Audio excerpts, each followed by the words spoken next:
Each year, Microsoft Research hosts hundreds of influential speakers from around the world, including leading scientists, renowned experts in technology, book authors, and leading academics, and makes videos of these lectures freely available.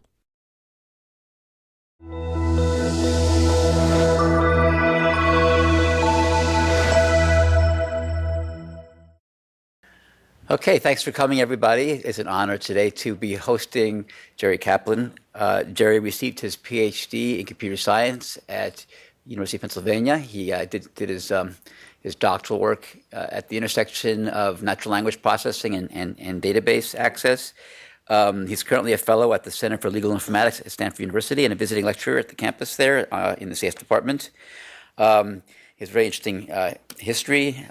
He co-founded 4 different Bay Area startups, 2 of which became publicly traded companies. Among the several startups, Jerry founded the Go Corporation. I remember that very well in 1987.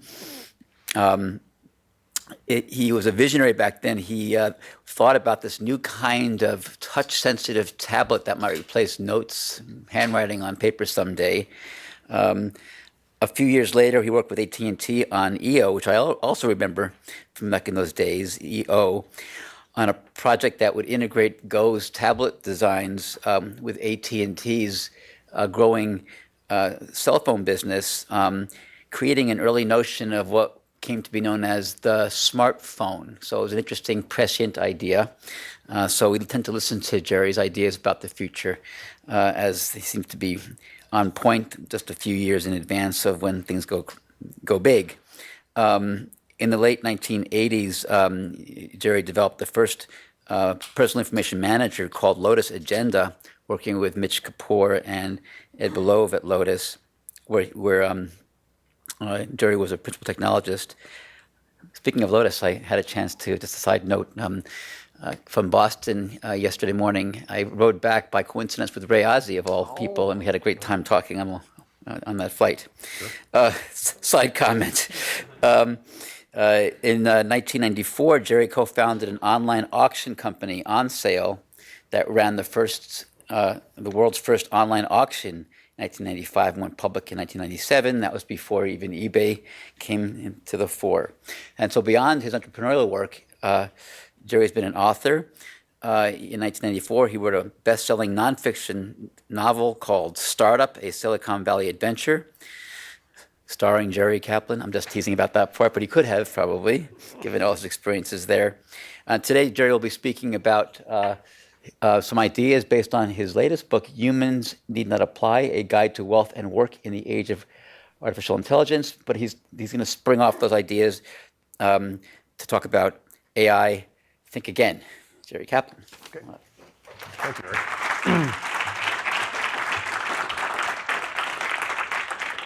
Okay, let me just get a sense for the audience here. How many of you are engineers? Oh, okay, great. And how many of you are doing work that is even tangentially related to the field of artificial intelligence? Okay, good. How many of you are not engineers? Okay. How many of you have not raised your hands yet?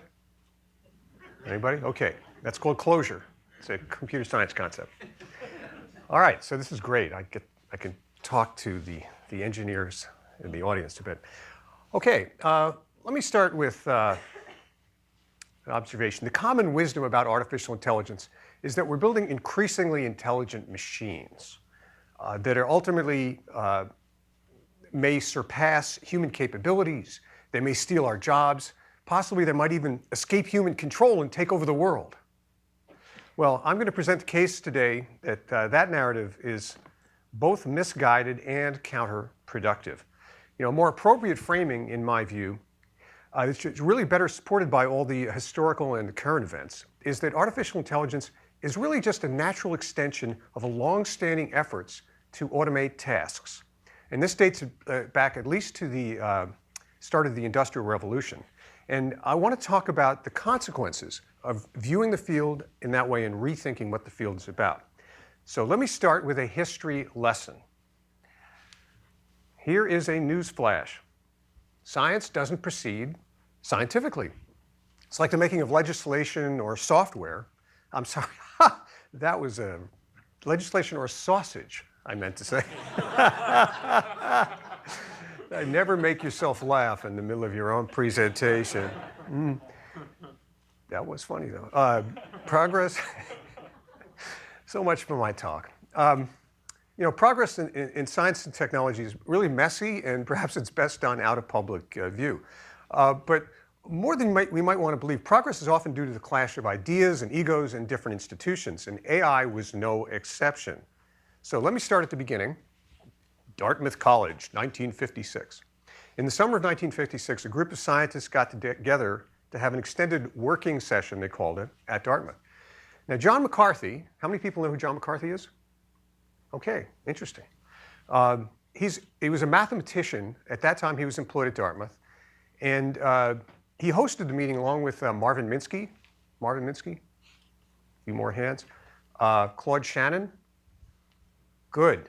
You guys know a little bit. You really need to know about Shannon's work for his historical purposes. And Nathaniel Rochester.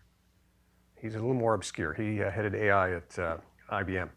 Now, McCarthy decided to call his proposal a proposal for the Dartmouth Summer Research Project on Artificial Intelligence. That was the first known use of the term artificial intelligence. But what's not commonly known is why John McCarthy chose this catchy phrase of artificial intelligence. And it was later, actually much later, that he explained his motivations.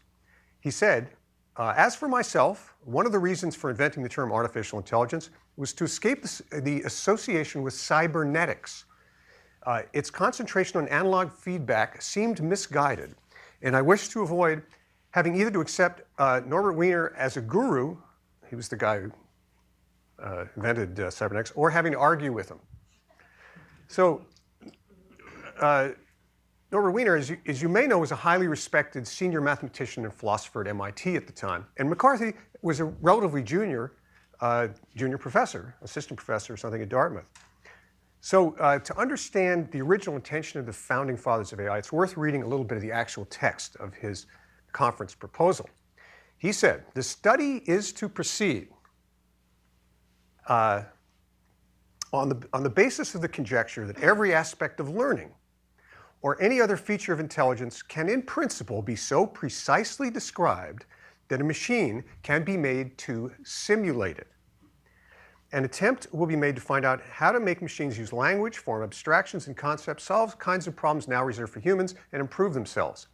We think that a significant advance can be made in one or more of these problems if a carefully selected group of scientists works on it together for the summer. Wow. That's a rather ambitious agenda for a summer break. Now, many of the Dartmouth conference participants had their own views of how best to approach AI, but John McCarthy's specialty was mathematical logic. He was a logician. Now, in particular, he believed that logical inference was the key to, as he put it, simulated intelligence. Now, his approach later became known as the physical symbol systems hypothesis. And that, for those of you who don't know, was the dominant paradigm for the field of artificial intelligence for at least the first 30 years after that Dartmouth conference. So now I'm old enough to have known John McCarthy. You knew him too, okay. How many people, anybody else met John McCarthy? Oh, you're all youngsters, how about that? When I was a postdoc at Stanford, and he founded the Stanford Artificial Intelligence Lab. Now, John was certainly a brilliant scientist. For example, he invented Lisp. Who knows what Lisp is? Good. Oh, good. That's good. You might also know that he invented the concept of time sharing, which is really quite interesting. Okay, but he definitely had the mad professor thing going, with the wild hair and the eyes. Like the inventor of the flux capacitor time machine. Is everybody familiar with him? Okay, good. I'm glad to know that Professor Emmett Brown is better known than John McCarthy here at Microsoft. At least you guys are up on your 80s movies or whatever. Was it 80s? Anyway. I'm confident that John McCarthy never expected that his clever name for the emerging field would turn out to be one of the great accidental marketing coups of all time. Now, it has not only inspired generations of researchers, including myself, but it spawned a virtual industry of science fiction and Hollywood blockbusters and media attention and pontificating pundits, including myself. Now, had he named the field something less rousing, like logical programming or symbolic systems, I doubt that very many of us today would have heard of the field at all. It simply would have motored along, automating various tasks while we marveled at the cleverness, not of the creations, but of the engineers who were building those things. But I'm getting a little bit ahead of my story here. Whoops. Okay, in any case, McCarthy's hypothesis that logic was the basis of human intelligence is at best highly questionable. Today, in fact, most AI researchers really have abandoned this approach and believe that it's just plain wrong. The symbolic systems approach has been almost entirely abandoned today in favor of what is now called machine learning, that is the dominant approach. But in my opinion, this is throwing the baby out with the bathwater. Now, there's some truly important advances in computing that came out of the symbolic systems approach, including heuristic search algorithms, logical problem solvers, game players, and reasoning systems. Many of the results of this kind of technology are in wide practical use today. For example, when you formulate driving directions, or laying out factories and warehouses, or proving that complex computer chips actually meet their specification. These all use techniques that were originally part of the field of artificial intelligence. And no doubt there are many more of these kinds of things to come. How many people here are working in machine learning? Okay, did I mention machine learning? It's certainly the focus of most current research, and in some circles is considered a serious candidate for the real basis of human intelligence. Now, my opinion is that while it's a very powerful technology, and it's going to have a very important practical impact, it's also very unlikely to be the computational equivalent of the human mind. But whatever your view, you might be surprised to learn a little more about where the fundamental concepts that underlie at least the so-called connectionist or neural network approach to machine learning came from. So I'm going to give you a quick history lesson about that. Look at this dude. Back in the 1950s, John McCarthy wasn't the only guy interested in building intelligent machines. There was another highly optimistic proponent, and that was a guy named Professor Frank Rosenblatt, and he was at Cornell. He's at Cornell. McCarthy's at Dartmouth. They're competitors in that sense. And Rosenblatt was intrigued by some pioneering research that had been done by Warren McCulloch and Walter Pitts at the University of Chicago. And those guys had observed that a network of brain neurons could be modeled by, of all things, logical expressions. So Rosenblatt got the idea to implement those different ideas into a computer program, which he had his own branding for. He called it a perceptron. Now, he built an early version of what we today would call a neural network. This is actually the guy. He looks like he's 12 years old. I talk about a geeky-looking dude. And that's actually his sensor array for his perceptron. Now, not to be outdone by McCarthy and Minsky, who were making pronouncements about their point of view of AI, let me read you some of the things that, this is from an article, this is a real article in 1958 from the New York Times. And he was quoted as saying, the machine he was building would be the first device to think as the human brain. In principle, it would be possible to build brains that could reproduce themselves on an assembly line and which would be conscious of their experience. Okay, the article said that Rosenblatt's work was the embryo of an electronic computer today that will be able to walk, talk, see, write, reproduce itself, and be conscious of its existence. Now, here's the cool stuff.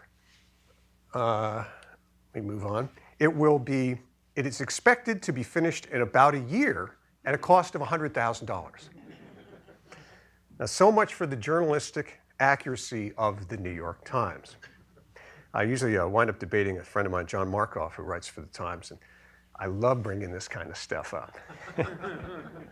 That might seem a little bit optimistic, given that Rosenblatt's demonstration, it had 400 photocells and it was connected to 1,000 perceptrons. And after 50 trials, here's what he got to. It was able to tell whether a card had a square marked on the right side or on the left side. That's what it was able to do. Now, on a more positive note, I can't help but notice in this same article that many of his wilder prophecies in the article have actually now become reality. And they sound just as crazy as the other nonsense in here. He went on to say later perceptrons will be able to recognize people, call out their names, instantly translate speech in one language to speech or writing in another language. So he was right. It's just, it took about 50 years longer than he had predicted.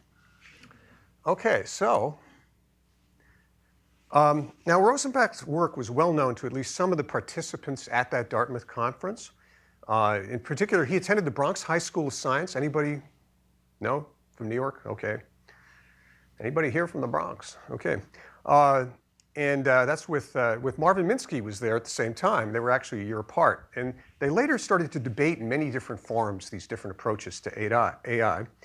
Minsky, though, in 1969 wrote a book called Perceptrons, in which he went to great pains to discredit, rather unfairly I might add, a simplified version of Rosenblatt's work. Now, this is the way science goes. Rosenblatt was actually unable to mount a proper defense. Can anybody guess why? Nobody? Okay. He died in a boating accident, 1971. So the book, however, went on to be highly influential, as there was nobody there to defend the work, and it effectively foreclosed funding and research on perceptrons and artificial neural networks in general for more than a decade after that. So after 50 years, which is better, symbolic systems or machine learning? The plain fact is that these approaches have different strengths and different weaknesses. In general, symbolic reasoning is more appropriate for problems that require abstract reasoning, while machine learning is better for problems that require what I'll call sensory perception, or extracting patterns out of large collections of noisy data. So you might ask the question, why was the symbolic systems approach dominant in the last half of the 20th century, while machine learning is dominant today? And the answer, mainly, is the machines on which they run. In the early days of AI, the available computers just weren't powerful enough to automatically learn anything of great interest.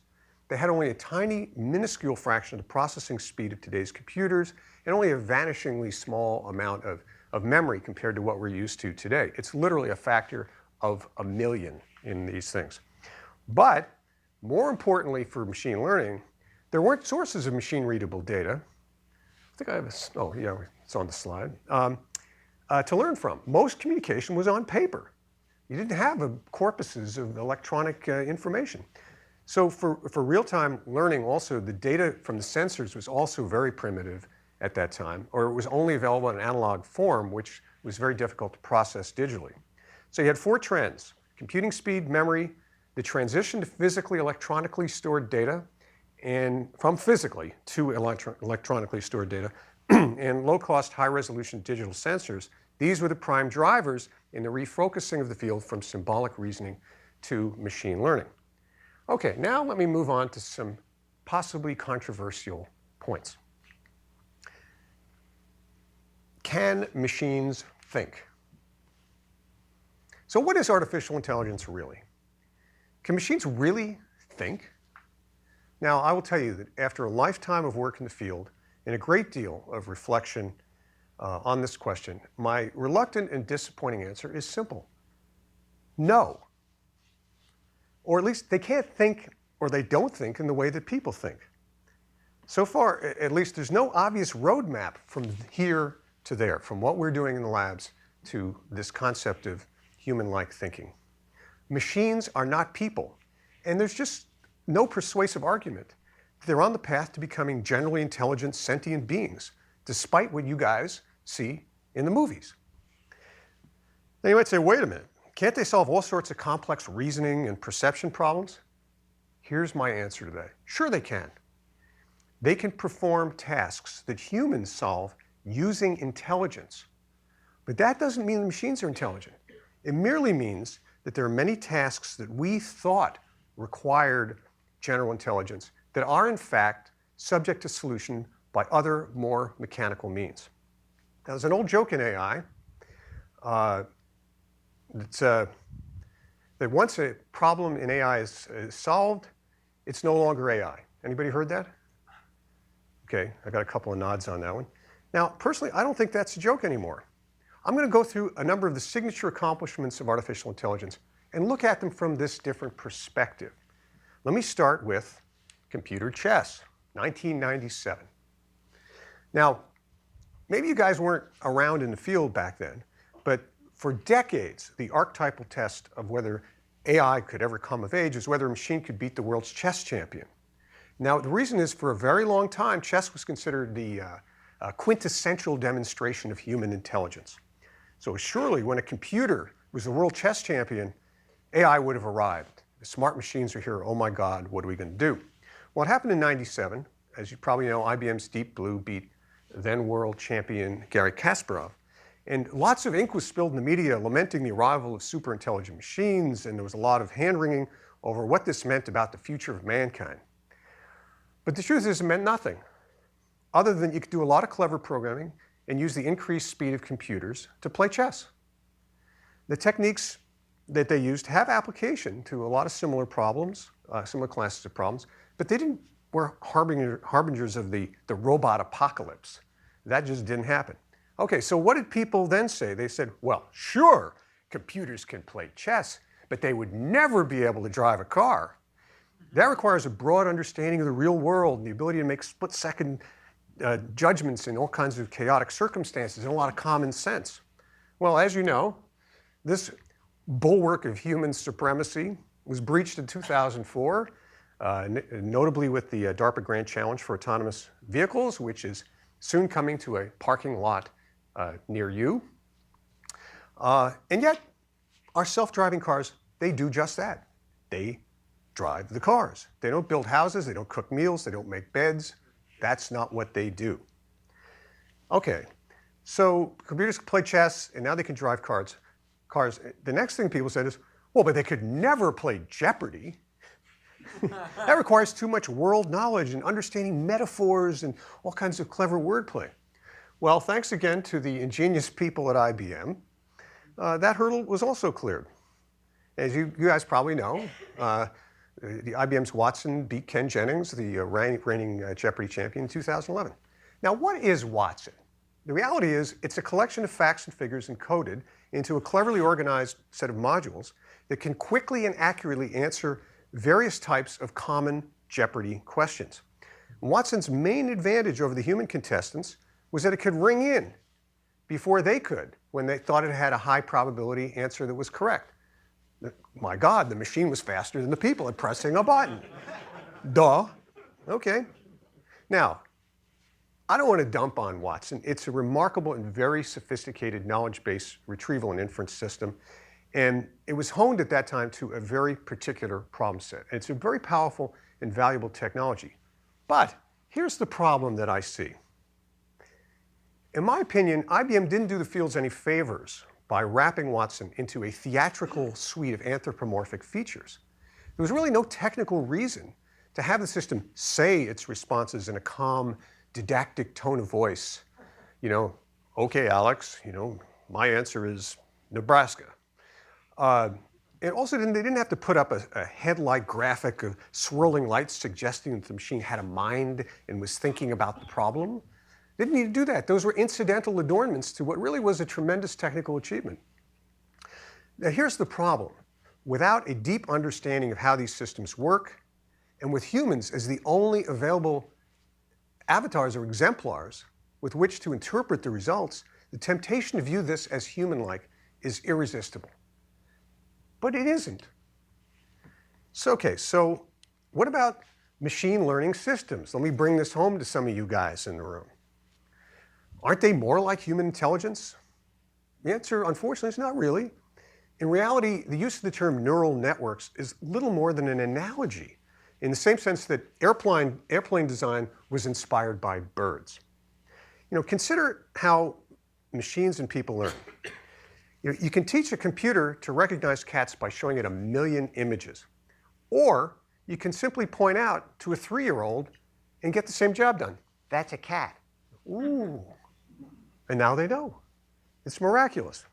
So obviously, humans and machines do not learn the same way. So let me look at another example, machine translation. Now, tremendous strides have been made in this field in the past few years, mainly by applying statistical and machine learning techniques to large bodies of concorded text. Anybody here doing machine translation? Okay. About to dump all over your field. Not true. It's really quite remarkable what's been done. But think about this. How do people perform this difficult task? They learn 2 or more languages, along with their respective cultures associated with those languages and the convention of those languages. Then they read some text in one language, they understand what it says, and they render the meaning as closely as possible in the other language. Now, machine translation, as successful as it is today, bears almost no relationship to human translation process. Its success simply means that there's another way to approximate the same kind of results mechanically. Now, I don't think I have a slide on. Yeah, I do have a slide on this. Okay, smartphones. We use the term smart for the phones that all of us are carrying. These smartphones are actually reminiscent of the capabilities of the computer on the Star Trek Enterprise, or maybe the HAL 9000, but hopefully without the homicidal intent. Hey Siri, you can talk to your phone and it talks back.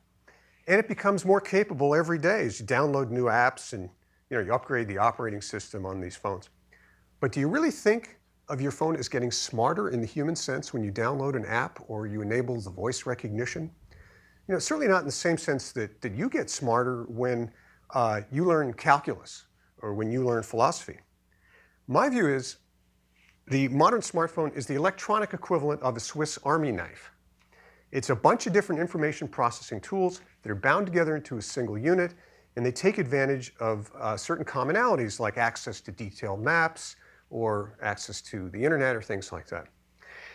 You have one integrated mind, and your phone has no mind at all. There's just nobody home.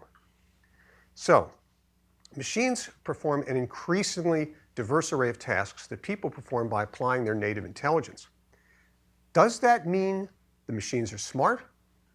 Well, let's look at how we might measure supposed machine intelligence. Now, we can start by looking at the question, how do we measure human intelligence? One common method is an IQ test. But even for humans, this is a very deeply flawed concept.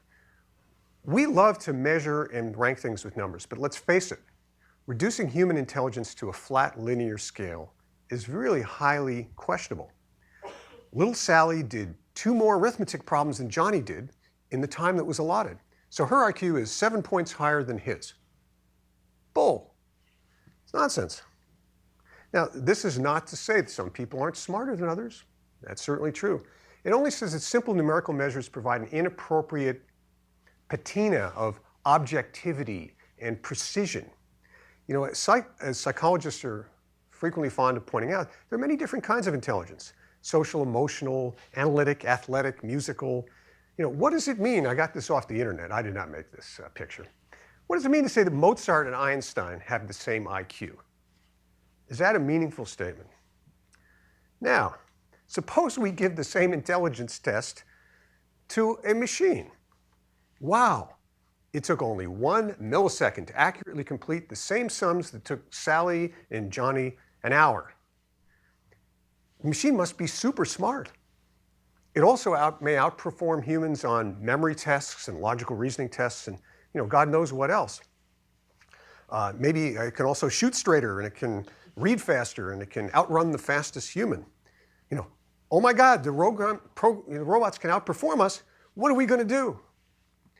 So are the robots really taking over? Well, by this logic, the machines took over a long, long time ago, whether they were smart or not. They move our freight, they score our tests, they explore the cosmos, they plant and pick most of our crops, which I'll get to. They trade stocks, they store and retrieve our documents, they manufacture just about everything, including themselves, and sometimes with human help, and sometimes they do this without human intervention. All of those tasks at one time or another were thought, oh, people have to do that. That's what people do. But what are they not doing? They're not taking over our businesses. They're not marrying our children. They aren't watching the Sci-Fi Channel when we're not around. That's not what they do. And that's sort of the public view of what artificial intelligence is about. So what's wrong with the traditional picture of AI? We can build machines and we can write programs that can perform tasks that previously were thought to require human intelligence and attention. But there's really nothing new about that. Each of the new technical breakthroughs, from the invention of the plow to the CGI rendering of Rapunzel's flowing hair in an animated movie, it's really better understood as an advance in automation, not a usurpation of human primacy. We can program machines to solve very complex problems and operate with increasing independence. But as a friend of mine once observed, a vehicle will really be autonomous when you instruct it to drive you to the office and it decides to go to the beach instead. So my point is simple. Lots of problems that we think require human intelligence to solve actually don't. There are other ways to solve them, and that's what the machines are doing. Calculating used to be the province of highly trained specialists. Did you guys know that? That a calculator used to be a profession. You go see a calculator when you needed to get something done. Now it takes a 99-cent calculator. Making money in the stock market used to be the province of experts. Now the majority of trading is actually done and initiated by computers. Same thing for driving directions, picking and packing orders in warehouses, designing more efficient wings for airplanes. You don't really have to worry about the robots taking over, though, because robots don't have feelings, except in the movies. This is news to most people. Robots aren't male or female, despite what you see. You can go see Ex Machina. You guys seen that? Was it Eva? It's a female robot. What does that mean? What does it mean it's a female robot? It's great for fiction, but it has no meaning. It's crazy. So robots don't have independent goals and desires. A robot that's designed to wash and fold laundry isn't going to wake up one day and say, "Oh my God, what a fool I've been. I really want to play the great concert halls of Europe." It's not going to happen. Machines aren't people. So now, just as we can teach bears to ride bikes, and we can teach chimps to use sign language, we can build machines that perform tasks the way that people do, and we can even build them to simulate human emotions. We can make them say ouch when you pinch them. You can build a little robotic dog that wags its tail when you pet it. But there's simply no compelling reason to believe that this bears any meaningful relationship to human behavior or human experience. Machines aren't people, even if we build them to talk and walk and chew gum like we do. Now, I've given you, hopefully, a new way to think about artificial intelligence. So let's talk about the implications of this perspective, because it's pretty profound. Here are some potential future headlines. New York Times, robots steal jobs at record pace. In the Wall Street Journal, profits rise as worker productivity soars.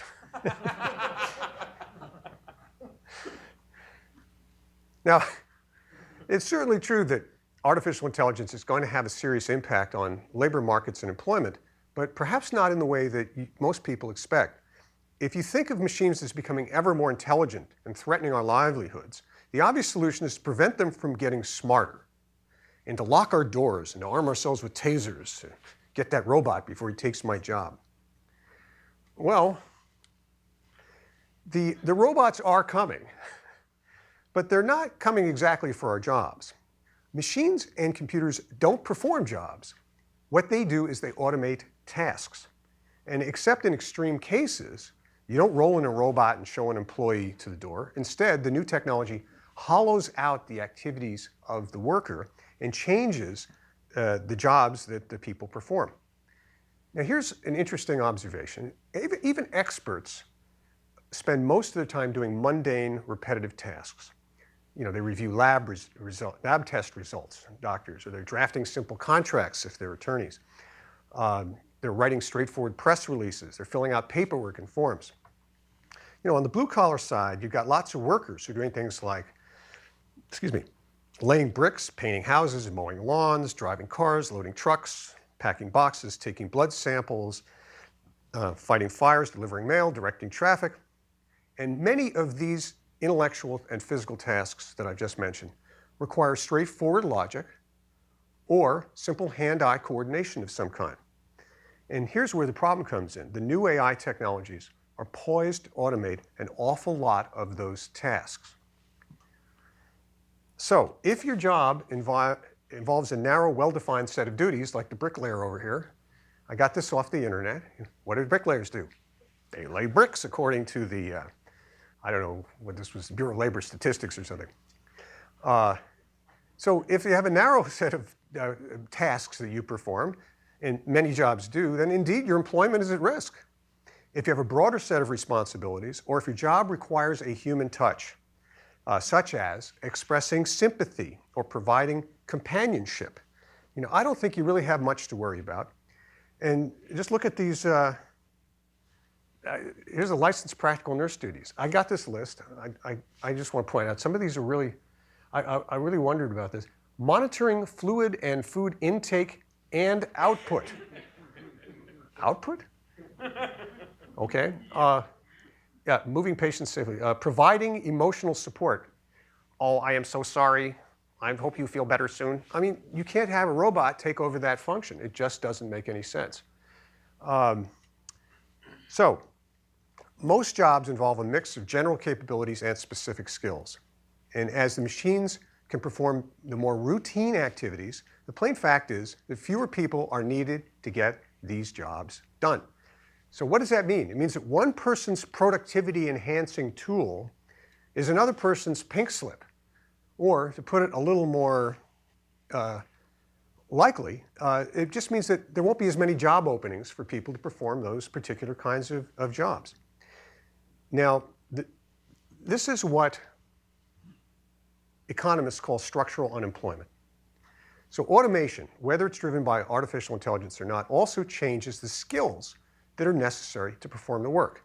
If an oncologist no longer needs to read x-rays, or an accountant operates a computer program instead of doing calculations by hand, you need different aptitudes, different talents, and you need different kinds of training to get the job done. So this is what, as I say, is called structural unemployment. It's the mismatch of skills to the needs of employers. The more pressing problem posed by AI for workers is not so much the lack of jobs, it's the training that's required to perform those jobs. Now, historically, as automation has, historically, as automation eliminated the need for workers, the resulting increase in wealth eventually generated new kinds of jobs that picked up the slack. And I see no reason that this pattern is not going to continue. But the key word here is eventually. Now, 200 years ago, more than 90% of the US population worked in agriculture. Think about that for a second. Basically, all anyone did was to grow or prepare food. What it meant to work would be out in the field. Now today, less than 2% of the population is required to feed everybody. Oh my God, is everybody out of work? Of course not. We've had plenty of time to adapt, and as our standard of living has relentlessly increased, which I'll get to in a few minutes, new opportunities have always arisen for people to fill their expanding expectations of our ever richer society. Now try to imagine this. If an average person from 1800 could time travel and see us today, they would think we've all gone nuts. Why wouldn't we just work a few hours a week, buy a sack of potatoes and a jug of wine, build a shack in the woods, dig a hole for an outhouse, and we just live a life of leisure? They would think that was gone to heaven. Okay, well somehow our rising expectations somehow magically kept pace with the level of wealth that we have. So what are the jobs of the future? I really don't see why we can't become a society of, for picking examples here, competitive gamers, or artisans of various kinds, or personal shoppers, flower arrangers, and tennis pros, and party planners, and no doubt a lot of other things that don't exist yet. That's really possible, and in fact, it's likely. 100 years from now, if we were transported, we go, you guys aren't working, you're playing video games all day and getting paid for it. Or, you're just brewing beer in your backyard, and that's not a job. Well, that's a job then. So who's going to do the real work? Well, our great-grandchildren may think our idea of real work is very 21st century. It may take only 2% of the population, assisted by some pretty remarkable automation, to accomplish what takes 90% of our labor today. So what? It may be as important to them, as they're going to be a lot wealthier than we are, to have fresh flowers in the house each day, in the same way that we think it's important to take a shower every day, which, by the way, 70% of the people in the US take a shower every day. The other 30% work in another building. Now, you might know that, interestingly enough, in 1900, people bathed once a week. That was the standard. Once a week, you'd go and take a bath. So, today you'd think that was ridiculous, but that shows how our expectations begin to change. Now, two of my kids just got their first jobs, and I couldn't help but notice that their chosen professions didn't even exist 10 years ago, in the time when they were being trained and going to school. Now, one does social media promotion for restaurants. She makes a good living doing that. The other one works at an online education company. If you guys know Udacity, some of you, yeah, she works there. So here's the problem. That's all the good news. But the bad news is it takes time for these transitions to happen, and the new wave of artificial intelligence-enabled applications is likely to accelerate the normal cycle of job destruction and creation. So we need to find new ways to retrain the displaced workers. Okay, Jerry, you told us what the problem is. Tell us how we're going to solve it. Here we go. Well, I'm just going to give you a couple of suggestions. I'm not saying these are the answer, but I want to explore the kinds of thinking that we should be involved in to think about how we should be thinking about solving these problems. So one solution that I suggest in my book, which is available for sale at a discount in the back of the room, is the idea of a job mortgage. Now, basically, people should be able to learn new skills by borrowing, not against their bank account or whatever, it's against their future earnings capacity, just like we do with house mortgages. Today, our vocational training system is really messed up, mainly because the government is the lender of first resort for student loans. And so the skills that people are learning are disconnected from the economic value that those skills are creating. We're not really investing in education, even though we use that term. We're handing out money to people to learn things that won't help them pay it back. You can't get a job? Too bad. Your student loan is still due. It's a big issue today. So we need to create new financial instruments, just as we did to encourage home ownership with the home mortgage. That was a creation, a policy creation. Do the same things for displaced workers and for training. And that benefits not only the people whose skills have been obsoleted, but it benefits society in general. We're not investing in the right way to solve this problem. Okay, now I'm just about done. Let me talk about another very serious problem that we have today, and it's about to get a lot worse, in my opinion. It's another dark cloud, and it's unfortunately will become largely a consequence of AI. It's true that technology and automation make society richer, but there are serious questions about whose pockets are filled by that increased wealth. We live in those of us here in high tech tend to believe that we're developing dazzling technologies for a needy and grateful world. And indeed, we've made tremendous progress on raising the standard of living for the very poorest people worldwide. And that's really a great accomplishment. But for the developed world, where we happen to live, the news is not so good. Up until around 1970, on and off, we've found ways to distribute up until then, we found ways to distribute some of those economic benefits broadly across society, the rise of the mythical middle class. But since then, it doesn't take much to see that those days are over.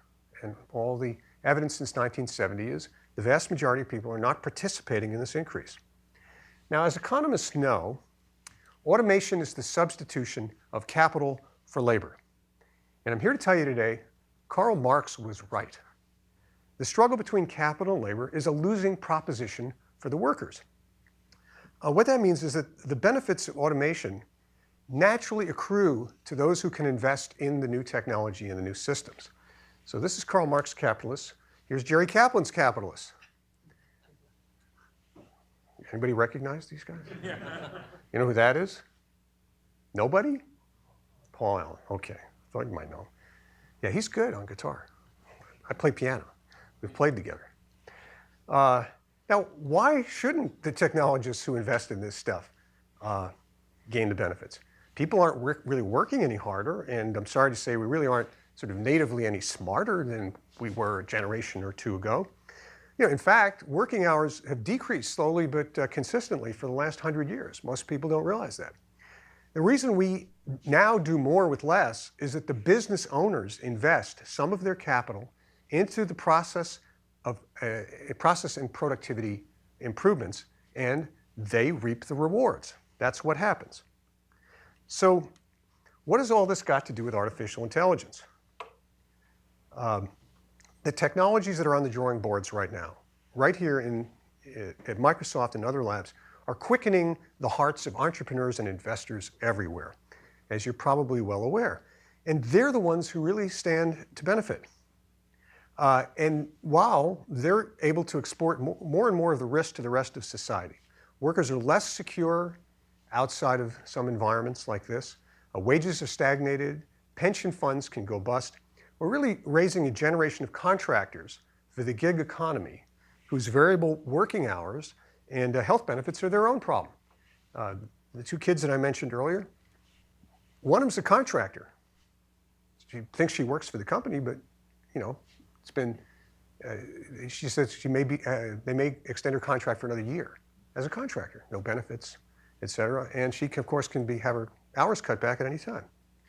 Now, some people have the mistaken impression that the free market is going to address these problems, if only we can get the government out of the way. Some of you may have seen the Republican debates recently. This theme is rampant, universal among the group of people in those debates. But I'm here to tell you something different. Our economy is hardly an example of unfettered capitalism. And believe me, I know. The fact is there are all sorts of rules and policies that drive where the capital goes, how it's deployed, who gets the returns, how it's taxed. And the problem is that our economic and regulatory policies have been decoupled from our social goals. So we have to fix this. We have to fix this. And the question is how? Now, going back to the good news. Most people think of this problem statically, that things are the way they are today, and we got to fix the way they are today. But that's not really right. If you see enough frames of this movie, and I'm old enough to have seen several of the frames, and you go back and you look at it historically and you project it forward, you find something very, very interesting. The US economy and our overall level of wealth doubles every 40 years. And it's done that pretty reliably since the start of the Industrial Revolution in the 1700s. Now, in 1800, remember I was talking about 90% of people in agriculture, the average household income in the US was $1,000, and that's inflation adjusted. It actually was $1,000. That's the same as it is today in Malawi and Mozambique. And probably not coincidentally, their economies look surprisingly similar to what the US economy looked like 200 years ago.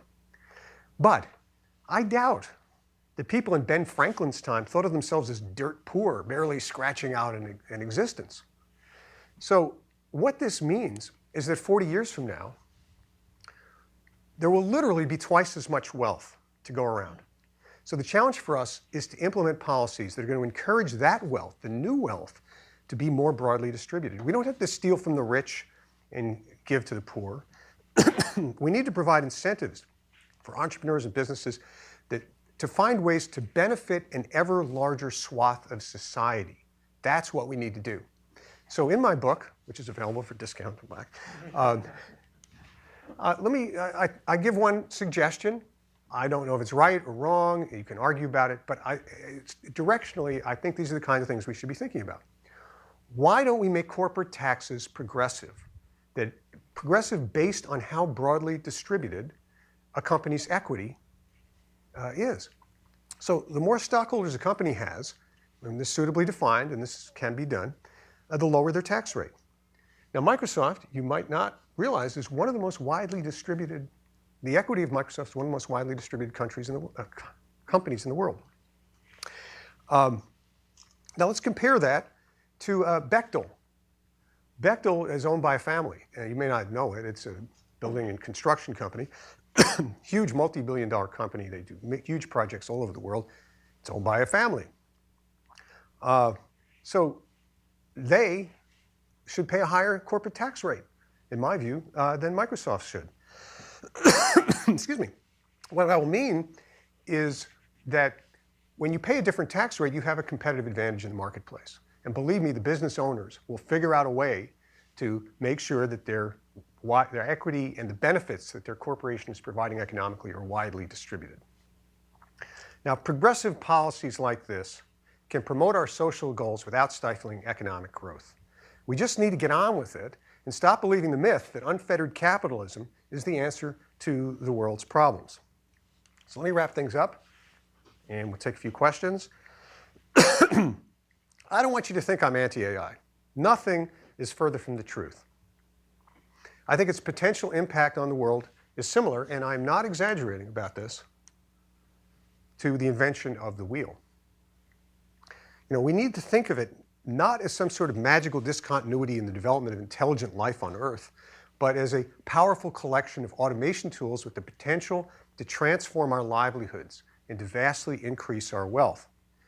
But the challenge that we face is that our existing institutions, without some enlightened rethinking, run a serious risk of making a mess out of this opportunity. So I'm supremely confident that our future is very bright.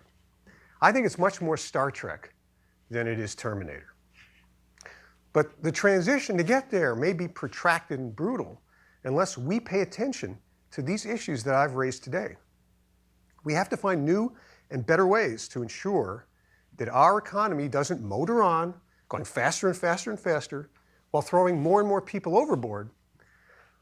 You know, our technology and our economy should serve us, not the other way around. So thank you very much.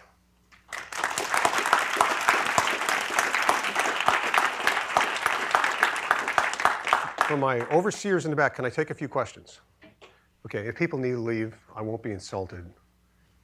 I'll just dock your pay. Yes, sir. So I'm going to be a bit of a troll here. Sure. You threw around the term general intelligence quite a bit. Yes. Can you explain what you mean by that? Well, the interesting point is nobody knows what it means. AGI, you've ever heard that? Artificial General Intelligence.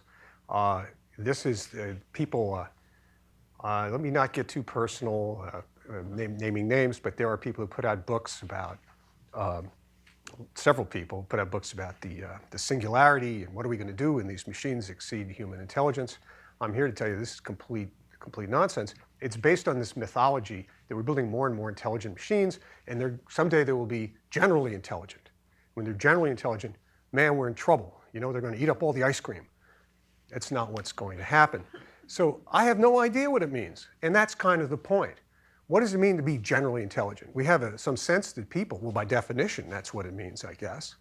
But machines, generally intelligent? I'm not seeing any evidence of it, and I've been at this for a long time. They're very powerful, and they can do lots of things, and they can automate tasks. But the robots aren't coming in that sense. Any you guys see the TV show Humans? Nobody? God, I thought everybody would see. You know, in a lot of movies, you have two kinds of robots. They're you know, the mindless zombie robots, and then there are the ones who became self-aware. Well, I teach philosophy and ethics of artificial intelligence at Stanford. I'm telling you, that's a ridiculous distinction. There isn't some boundary that we have any idea. We don't understand what it means for people to be conscious and intelligent. And so when you see this thing, like they always have like swirling lights in the movie, bing, you know, oh, now I get it.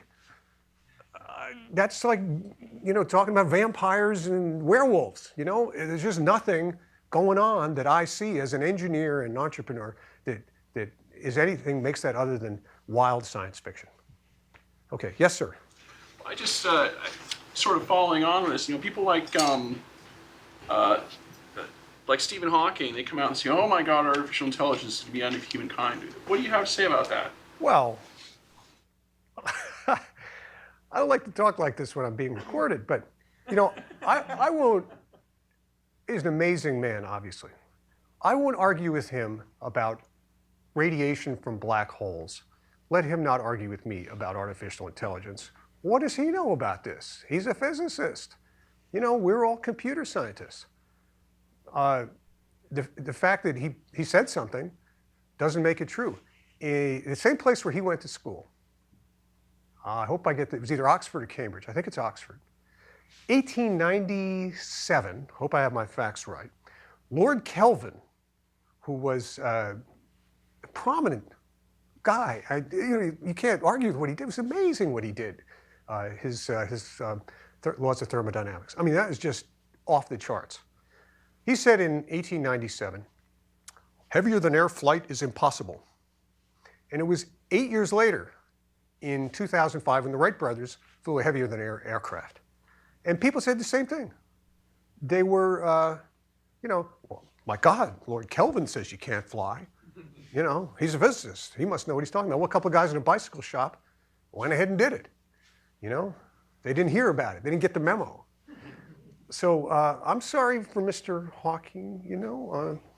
He's a wonderful scientist and brilliant guy, but, you know, stick to physics. That's my answer. Yes, ma'am. So you mentioned that robots can actually do the task of emotional support. Yes. But there are various instances like where there's Shout Eyes, an app that you can talk to, and it kind of mimic human emotion, makes you feel like someone is there. Yes. And things like that. Okay. I feel like there are a lot of instances, and also in movies too, like those artificial intelligence, even though they might not actually consciously feel like they have emotion, but as long as we feel that they have Attributed emotion. to it. Yes. This is a little bit subtle and complex. I've oversimplified this a little bit. There are many indications. People do attribute emotional states to machines. That's a good way to put it. You know, people fall in love with their cars. And there are many programs that appear to care and appear to express empathy. And there are possible uses for that. You know, I'm not necessarily think this is a good idea, but, you know, we're going to have a lot of elderly people around. And, you know, they may be talking to robots to keep them company in 20 years, and particularly in places like Japan where the population is changing, and might happen in China as well. But, you know, you really want you as your grandmother or your sitting there going, hey, let me show you a picture of my grandchild. And the robot say, oh, that's a beautiful child. I've never heard that story before. You know, I mean, maybe it provides them some kind of comfort, but it's not. For me, the key issue is, are they being fooled? If you get comfort out of that, God bless you, go ahead and do it.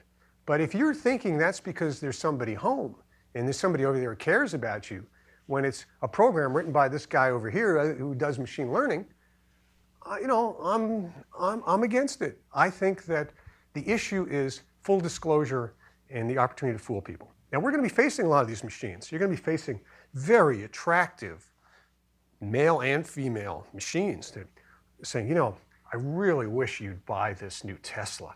Because, you know, my kids are, you know, they're growing up and, you know, they really need, you know, my commission on this so they can go to school, you know. And, you know, robots will be talking to you like that. And believe it or not, a lot of people are going to fall for that bull. So, but do we think that's a good thing? Of course not. It's an extension of advertising techniques put on steroids, and they will work. But I think there's an argument that if you're fooling people, to get them to do things that are really not in their benefit, that you're doing the wrong thing. Yes, sir. So you've already talked a little bit about how you denounce the idea of superintelligence. That was one of the things that Hawking was concerned about. Yes. When they signed this letter, this open letter on artificial intelligence that Correct. Gates and Musk also signed. But one of the other things they brought up was the idea of artificial intelligence being used in ways that were not socially conscious, like the idea of automated weapon systems, Yes. for example. And Yes. I wondered if you had any take on that idea. Well, I do. I have, you know, another couple hours of take on that issue. They're very, very serious issues. We have to frame them in the right way.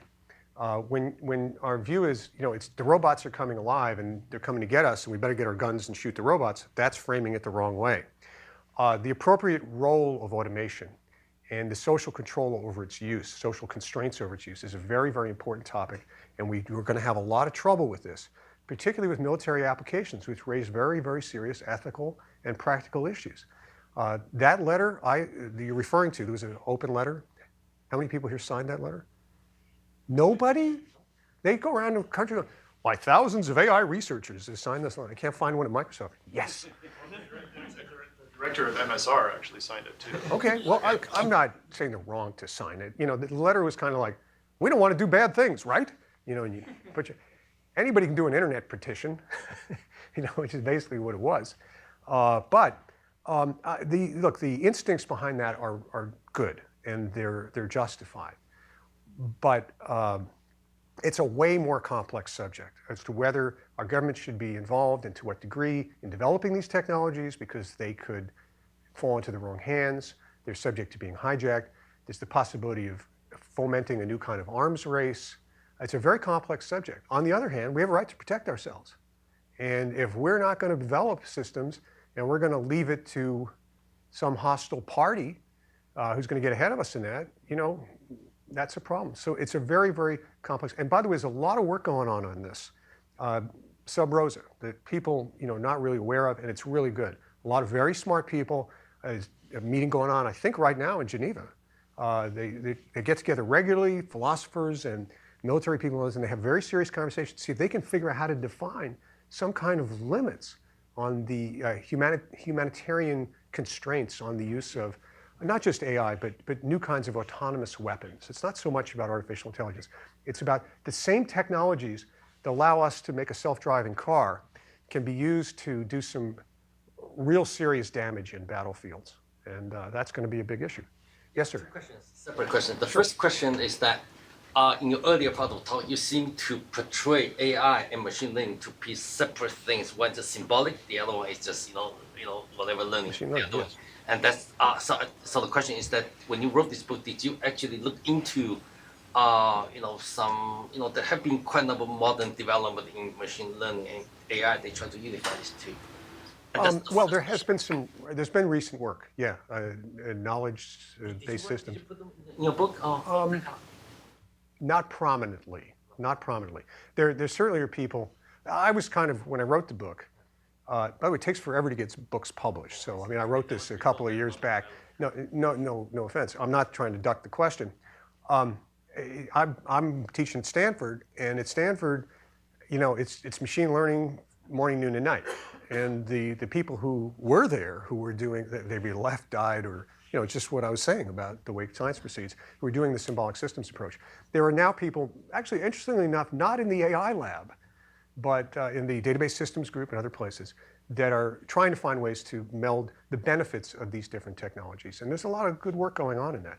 But the answer is, hey, I don't think the answer is, well, symbolic systems isn't the basis of intelligence, and machine learning isn't the basis of intelligence, although a lot of people disagree with that. Well, let's put them together, and maybe we've got the basis of intelligence. I don't know. To me, it's still nobody home. The second question. Is that, so like 2 years ago, when Google bought this DeepMind, they formed this ethics committee. Yes, they did. Were you involved in doing this? Was I involved? No. No. I was not. I would have liked to be involved, but I guess I had shallow mind or something. No, that was a couple of years ago, and I actually haven't been doing this for 30 years. I mean, I've been busy. I got kids. I've been starting companies, and I've been building a lot of AI-related technologies. But no, I haven't been asked. And where's the camera? Any day now, you just call me, and I'll be happy. Microsoft should have a committee to look at these issues. And I know that Eric is I don't know what he's doing here with this respect, but he's yeah, he had to go to another meeting before I got to explain my point of view. It's definitely worth looking into. Actually, the ethical issues are much deeper, both more mundane and more important. Even in self-driving cars. I mean, if you guys have time, I'll give you another 10 minutes on it. It's really interesting, the ethical issues about how to program those and what they ought to do in order to, how should they prioritize the life of the person in the car versus pedestrians, and how should they do it differently than people, and what does all this mean? There are a lot of really important ethical questions, and one of the positions I'm taking in the computer science department at Stanford is to say that we will have a course sequence in computational ethics, an engineering course. How do you actually take these principles that have usually been considered part of philosophy and embody them in computer code to be able to deal with certain kinds of situations that come up that may have been unexpected and unanticipated in some way. Okay, yes, sir? I think we actually have to stop it there. Have to stop it there. Yes, thank you so much. Okay, well, thank you very much.